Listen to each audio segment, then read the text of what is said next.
So hello guys, welcome to our channel. और आज हम लोग यहाँ पे 2018 नीट का फिजिक्स का हम लोग पोर्शन यहाँ पे देखने जा रहे हैं।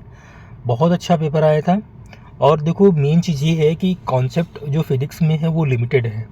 नंबर ऑफ क्वेश्चंस जो हैं वो थोड़ा वेरी कर जाते हैं, ठीक है। और वैसे भी आप देखिए 2020 के पहले जो फिजिक्स का पेपर आ रहा था वो बहुत ईजी नहीं आ रहा था। हम उसी हिसाब से थोड़ा सा देख रहे हैं यहाँ पे 2025 को भी थोड़ा ध्यान में रख के देख रहे हैं कि आप क्वेश्चन का लेवल देखिए, ठीक है। कॉन्सेप्ट वही आपकी हैं, फार्मूला वही आपके हैं, बस क्या है कि क्वेश्चन पूछने का तरीका थोड़ा सा उन्होंने चेंज कर दिया है, थोड़ा सा मॉडिफाई कर दिया है, ठीक है। हो सकता है कि वो लोग पुराने क्वेश्चंस उठा लें। पुराने क्वेश्चंस का मतलब लगभग 2016 से लगा के 2025 तक अगर जो आप करके जा रहे हैं तो आप बहुत ही आप बेनिफिट में रहेंगे। रीज़न उसका क्योंकि कॉन्सेप्ट में फिर कह रहा हूँ, कॉन्सेप्ट वही है। फ्रिक्शन आप पढ़ते हैं, लिमिटिंग फ्रिक्शन पढ़ते हैं, काइनेटिक फ्रिक्शन पढ़ते हैं, उसकी कॉन्सेप्ट वही रहती है। बस क्या होता है कि क्वेश्चन फ्रेम वो थोड़ा डिफरेंट कर देते हैं। अब जैसे ये क्वेश्चन है, हीट एंड थर्मोडायनेमिक्स से लिया गया हुआ है, ब्लैक बॉडी रेडिएशन सभी लोग जानते हैं।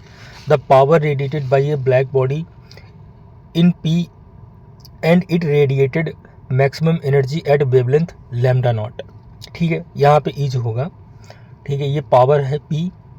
If the temperature of the black body is now change so that it radiates maximum energy at wavelength 3/4 lambda naught, the power radiated by it become NP, the value of N। तो simple सी बात है, आपको Wien displacement आपने पढ़ा होगा, इसमें Wien displacement और Stephen दोनों इसमें अप्लाई किए गए हैं।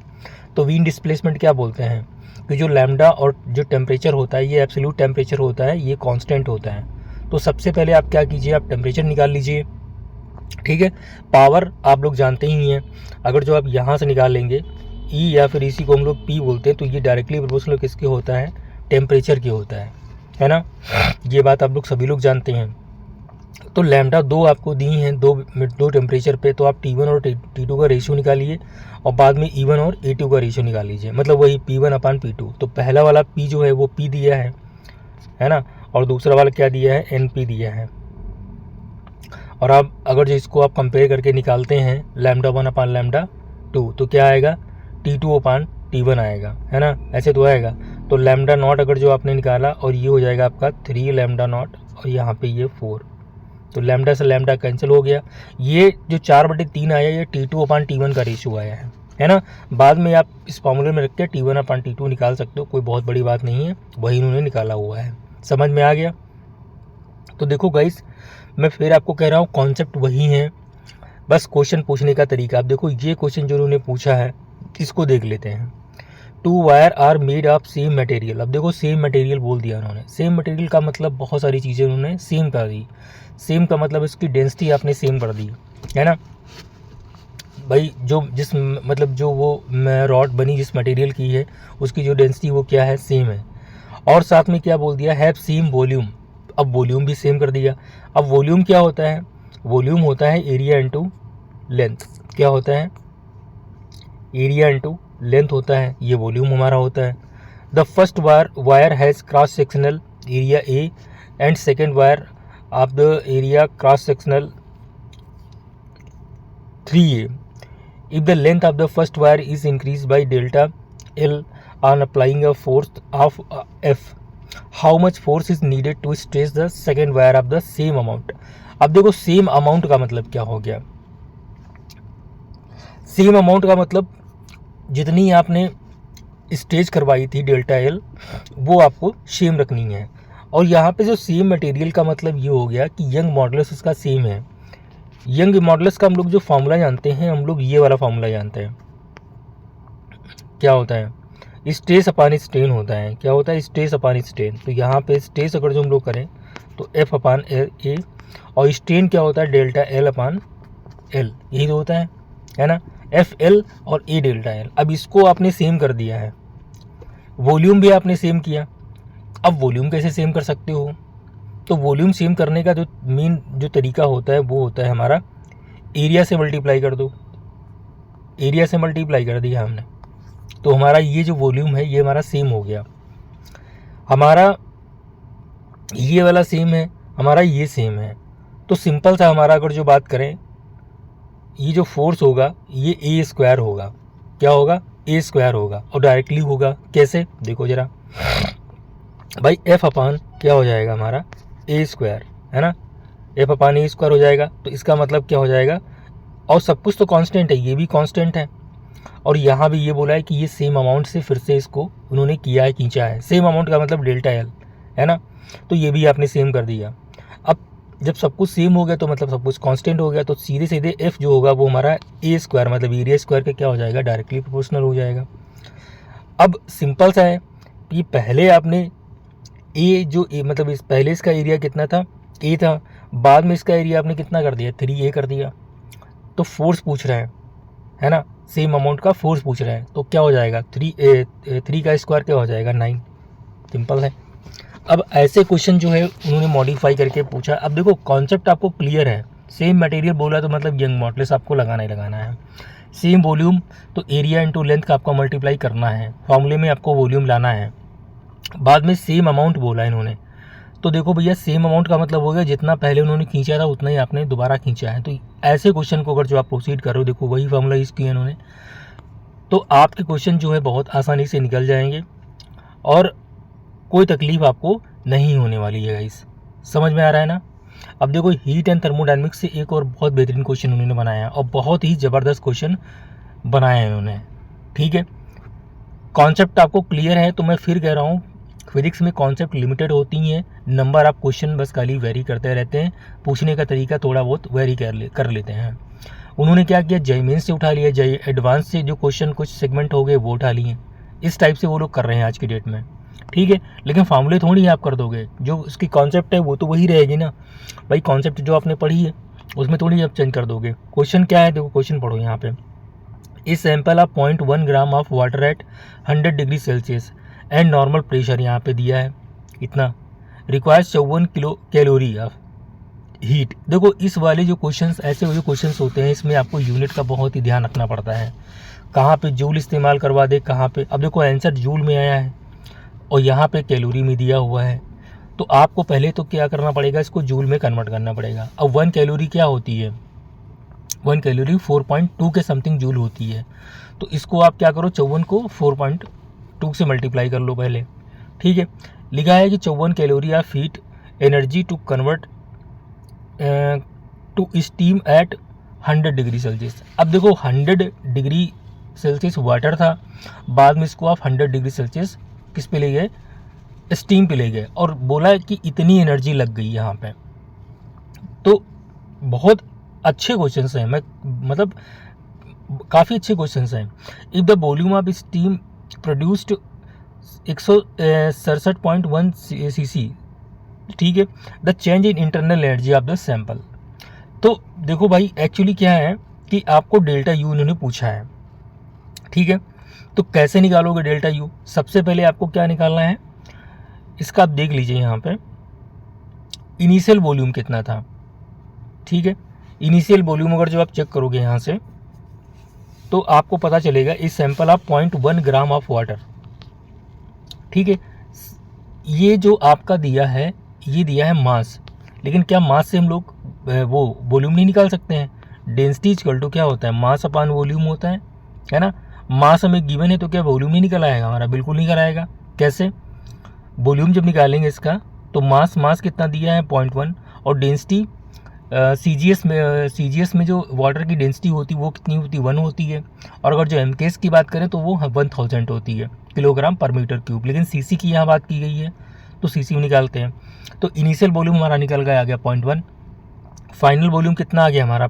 ये दिया ही क्वेश्चन में यहाँ पे इतना, मतलब if the volume of steam produce, भाई वाटर था ना 100 डिग्री सेल्सियस पे, तो उसको क्या उन्होंने बनाया? स्टीम बनाया। इतना प्रेशर लगाया और साथ में इतनी हीट दी। क्लियर है? तो यहाँ से आप देख सकते हो आराम से कि कितना यहाँ पे हमारा वॉल्यूम चेंज आ गया। अब जब वॉल्यूम चेंज आ गया तो गाइस क्या आप नॉर्मली इसका वो नहीं निकाल सकते हो क्या? इसका आप वर्क डन नहीं निकाल सकते हो? बिल्कुल निकाल सकते हो वर्क डन। देखो यहाँ से वर्क डन, तो ये हमारा वॉल्यूम चेंज आया। और इसको अगर जो हम लोग छोड़ दें, देखो ये स्मार्ट वर्क होता है, अगर इसमें आप पढ़े रहोगे तो फिर बहुत लंबा क्वेश्चन जाएगा भाई। 1 का मतलब क्या होता है, 1 ही होता है। अब 0.013 मतलब बहुत ही प्रिसाइज वैल्यू है, मतलब ये आप इग्नोर करके इसको 1 ही मान सकते हो, या सीधे आप 10⁵ रखो यहाँ पे। और देखो इन्होंने बड़ा स्मार्टली ये काम किया है, ठीक है। इस क्वेश्चन में वर्क डन निकालिए, और काफ़ी अच्छा क्वेश्चन गाइस, मैं फिर बता रहा हूँ, बहुत अच्छा क्वेश्चन है, ठीक है। वर्क डन निकाल लिया, और बाद में आप लोग जानते हैं लॉ ऑफ थर्मोडायनेमिक्स जो होता है, फर्स्ट लॉ उसका क्या होता है, delta U equal to Q minus W होता है।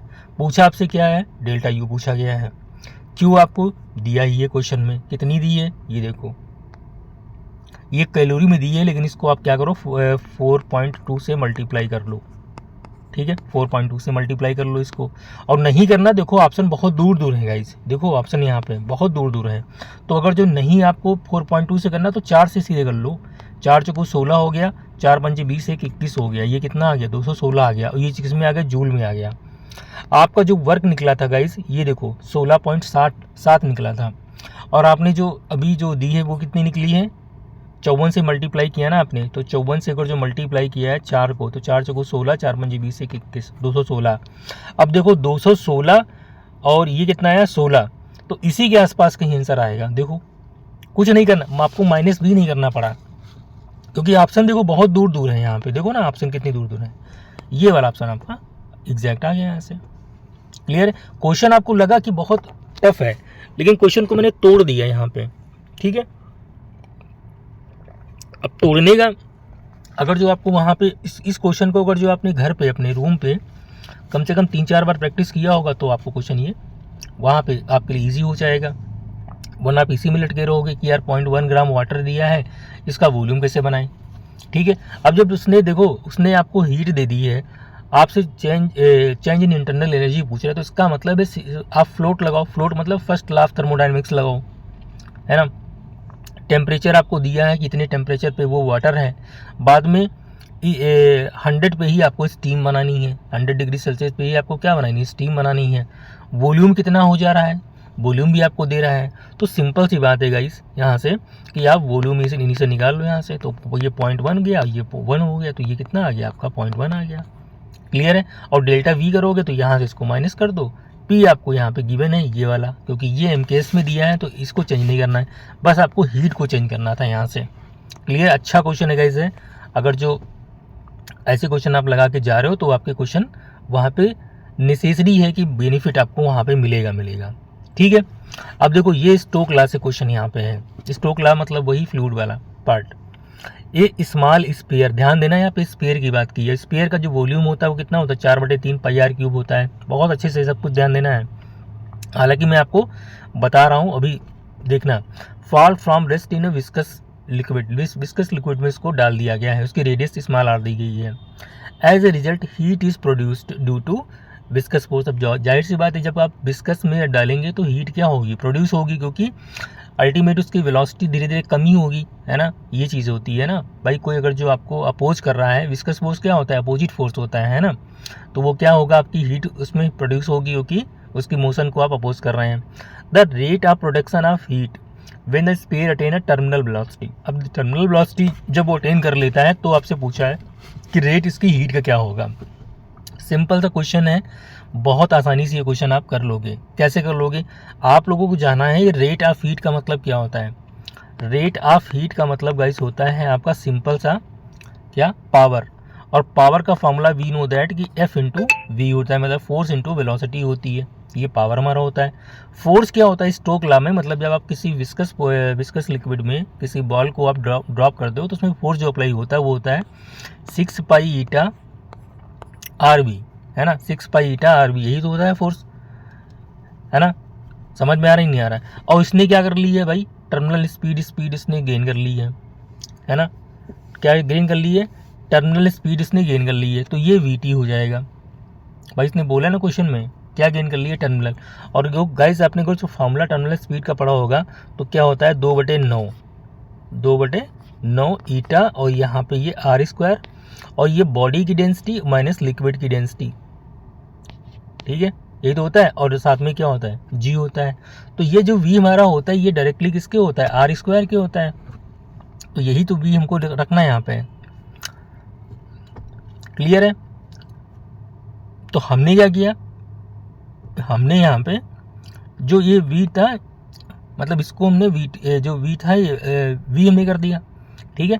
अब देखो वी आर स्क्वायर के प्रोपोर्शनल है, तो एक देखो ये वाला वी आर स्क्वायर जाएगा, एक ये वाला वी आर स्क्वायर जाएगा, तो दोनों आर स्क्वायर क्या हो जाएगा, आर की पावर 4 और साथ में ये एक आर, तो क्या हो जाएगा, आर की पावर 5 नहीं हो जाएगा।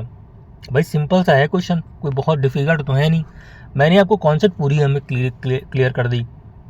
फिर से एक बार देखो थोड़ा टाइम लगेगा समझाने में, चीज़ें फिजिक्स है, कोई वो चीज़ नहीं है, तो थोड़ा टाइम लगेगा, तो चीज़ें आप देखिए आप किसी विस्कस लिक्विड में अगर जो किसी बॉल को ड्रॉप कर रहे हैं तो उसकी धीरे धीरे वेलोसिटी कम होती है, लेकिन एक समय के बाद में उसकी स्पीड क्या होती है, कांस्टेंट हो जाती है, और जिस कांस्टेंट स्पीड के साथ में वो नीचे की तरफ फर्दर मूव करता है उसको बोलते हैं टर्मिनल स्पीड। उसके ऊपर एक फोर्स लगता है, फोर्स क्या लगता है, एक नहीं दो फोर्स लगते हैं गाइस हैं, लेकिन अभी यहाँ पे एक ही से काम चलाओ। एक तो बायोंसी फोर्स लगता है क्योंकि आप लिक्विड में डाल रहे हैं, दूसरा उसके ऊपर एक स्टोक लॉ वाला फोर्स लगता है ना, जिसको हम लोग विस्कस फोर्स बोलते हैं, ठीक है। और नीचे उसका वेट काम करता है, कैसे, ये वाला चीज़ देखो, ये कंडीशन होती है mg, ठीक है। और ये बायोंसी वाला फोर्स हो गया F20 को बोल दिए, और ये हमारा जो हो गया, ये हमारा हो गया विस्कस फोर्स। ये ऐसे फोर्सेस पे काम करते हैं जब किसी लिक्विड में, विस्कस लिक्विड में आप डालते हैं, क्लियर है।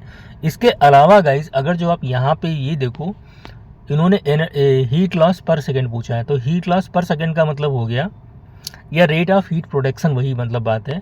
तो E/T का मतलब हो गया ये पावर, और पावर का जो गाइस फार्मूला होता है वो FVT होता है ना। VT क्यों, क्योंकि टर्मिनल स्पीड अटेन कर ली उसने है।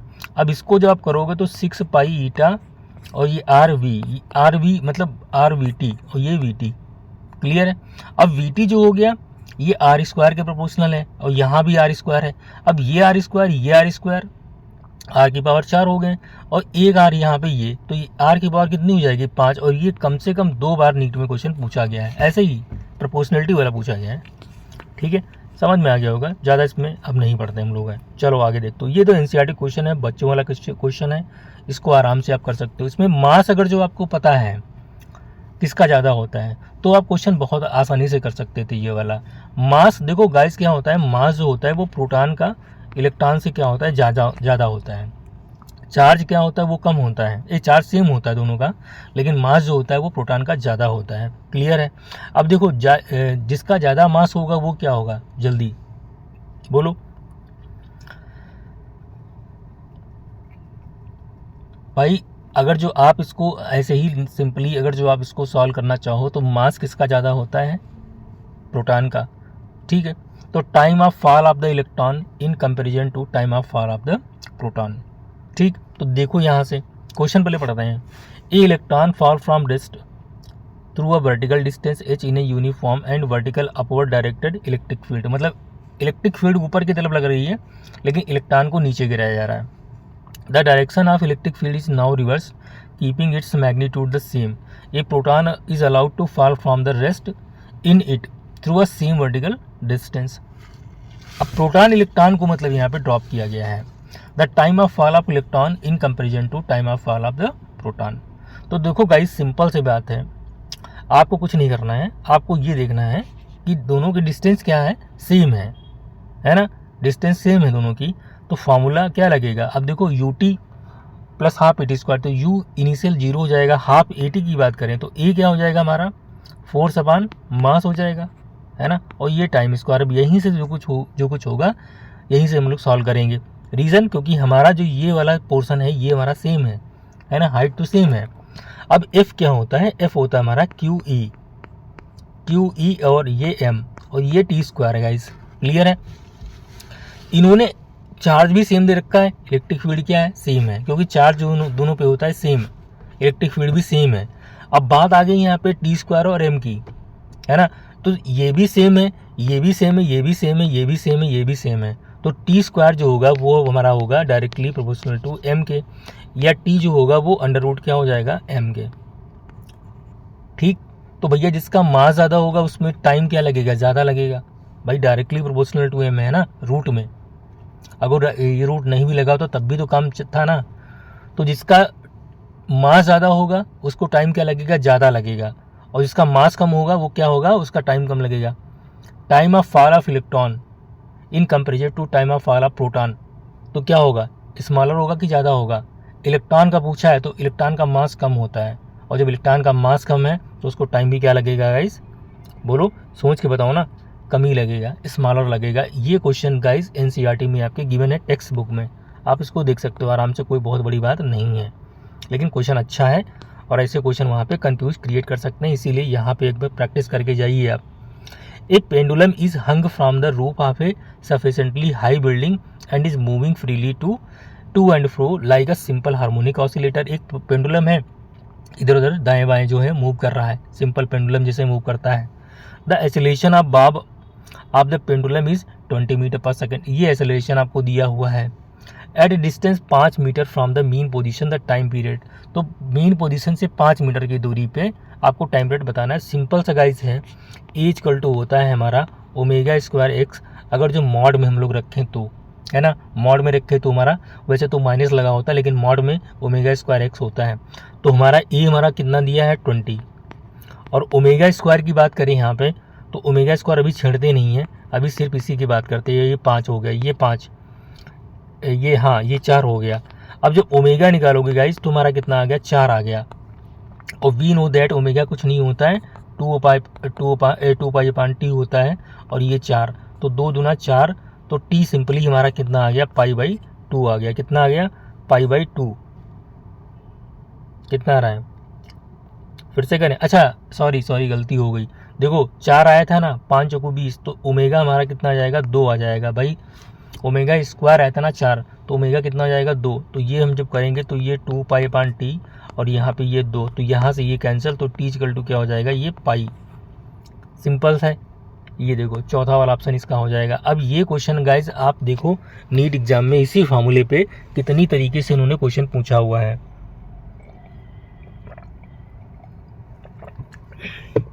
क्या कोई फार्मूला चेंज हो गया, फार्मूला वही रहा, लेकिन क्वेश्चन पूछने का तरीका उन्होंने क्या कर दिया, चेंज कर दिया। अब देखो ये वाला क्वेश्चन,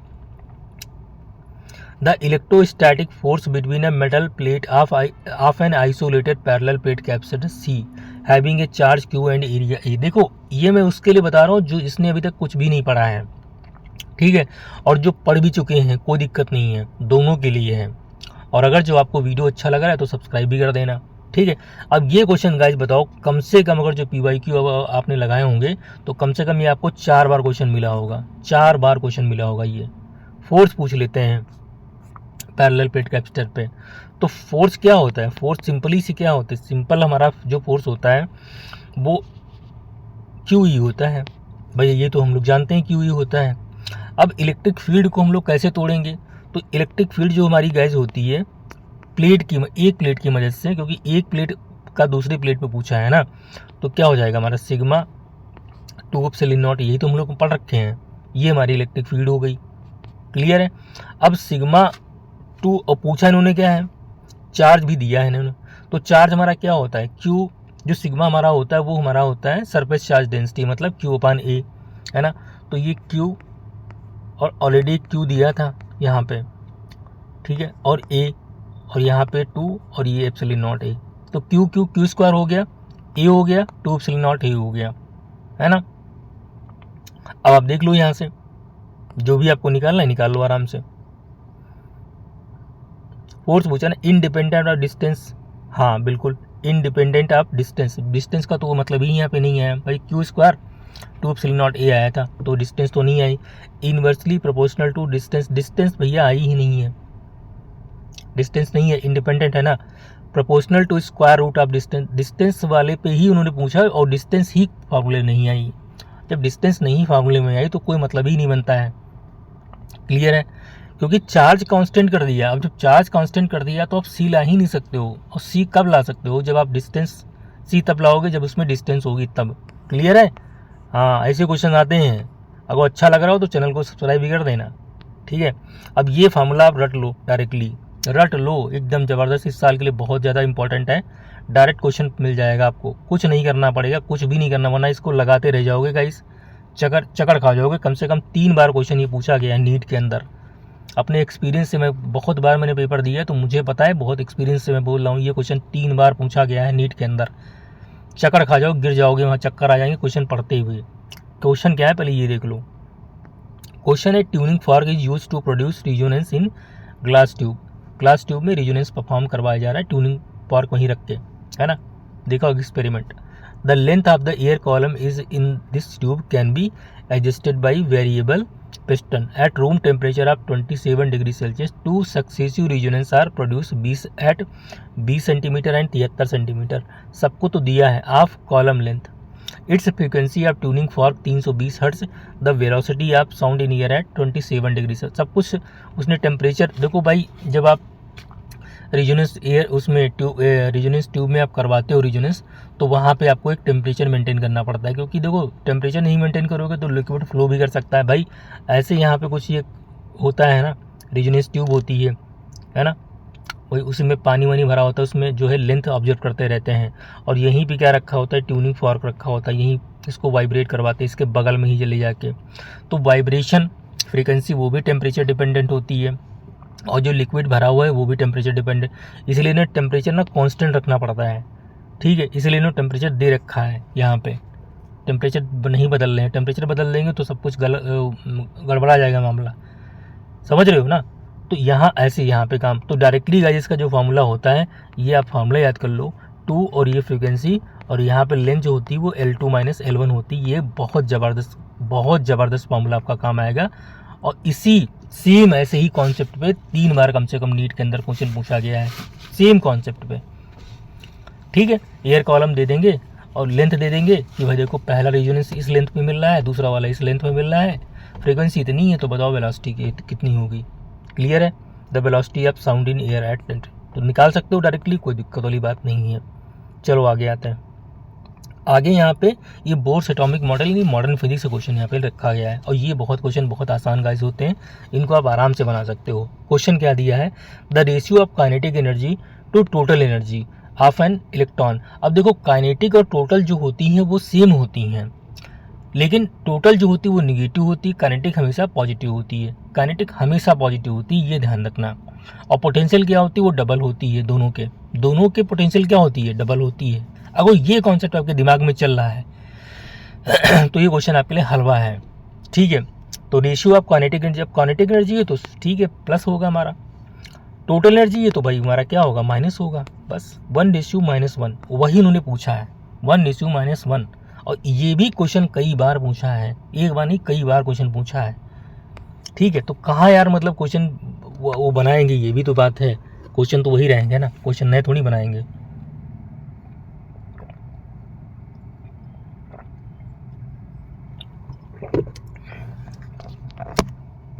मैंने भी आपको पूरी कॉन्सेप्ट दी है भाई, कोशिश की मैंने कॉन्सेप्ट देने की। अगला क्वेश्चन देखो यहाँ पे, when a light of frequency. अब देखो ये फोटो इलेक्ट्रिक वाला इफेक्ट आ गया है ना, फॉर्मूला वो जिसको पता है तो ये क्वेश्चन उड़ा देगा तुरंत वहीं पे।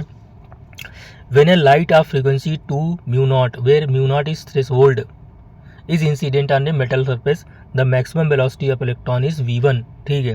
When the frequency of the incident radiation is increase by 5 μ0, the maximum velocity of electron emitted from the same plate is v2, the ratio of v1 और v2।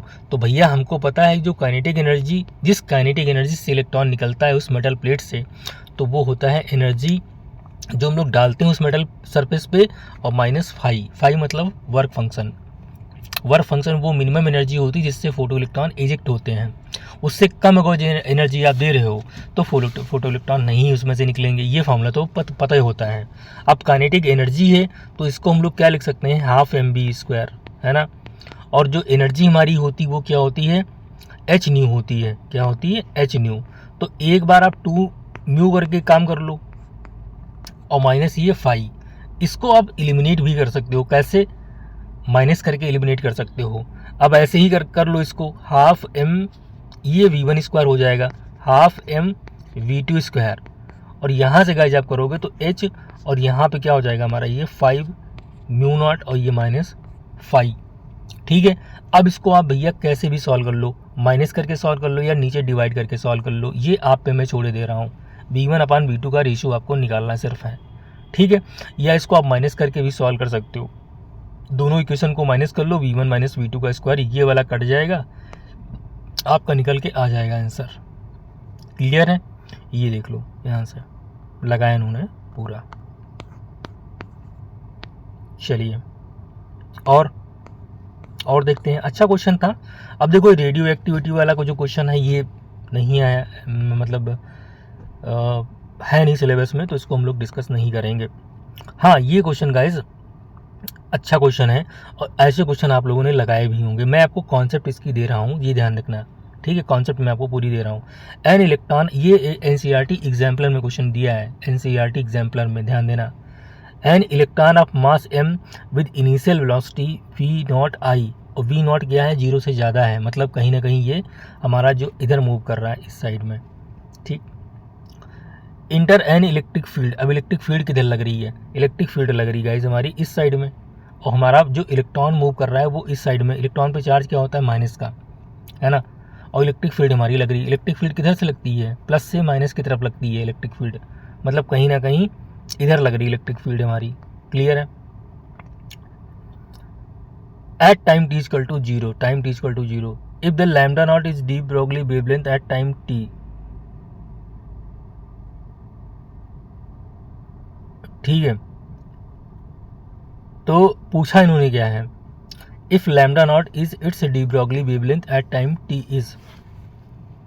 तो देखो गाइस सिंपल है यहाँ पे आपको करना क्या है, देखिए आपको करना है, सबसे पहले हम लोग ये फॉर्मूला हम लोग जानते हैं v देखो निकालने का मेन जो यहाँ पे रीजन है, जो पर्पस हमारा है वो हमारा इसलिए है क्योंकि हमको फाइनल मतलब हमको जो डी ब्रोगली वेवलेंथ चाहिए वो टाइम t पे चाहिए, टाइम t पे चाहिए, क्योंकि इनिशियल वाली हमारी क्या दी है, लैम्डा नॉट, है ना। और टाइम t पे हम लोग जब निकालेंगे तो हम लोग फॉर्मूला जो निकालेंगे u प्लस ए टी निकालेंगे, ठीक है। क्लियर है यहाँ से। अब a यहाँ पे क्या है, ये हमारा क्यू ई अपान एम, और ये हमारा t हो गया, क्लियर। और ये हमारा u, ये इसी को हम लोग क्या लिख ले यहाँ पे v नॉट, क्योंकि ये इनिशियल दिया है, ये हमारा v निकल के आएगा। और लैम्डा क्या होता है हमारा, लैम्डा हमारा होता है h अपान एम बी।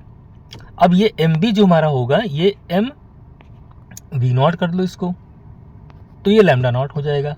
और अगर जो हम लोग लैम्डा निकालें तो हमारा क्या हो जाएगा, एच अपान एम वी हो जाएगा। अब इसी वी को यहाँ पे आपको पुट कर देना था, बस इतना ही करना था इसमें, इसी वाले वी को पुट कर देना था, ये हमारी लैम्डा आ जाएगी। देखो लैम्डा इन्होंने निकाली है, ये देखो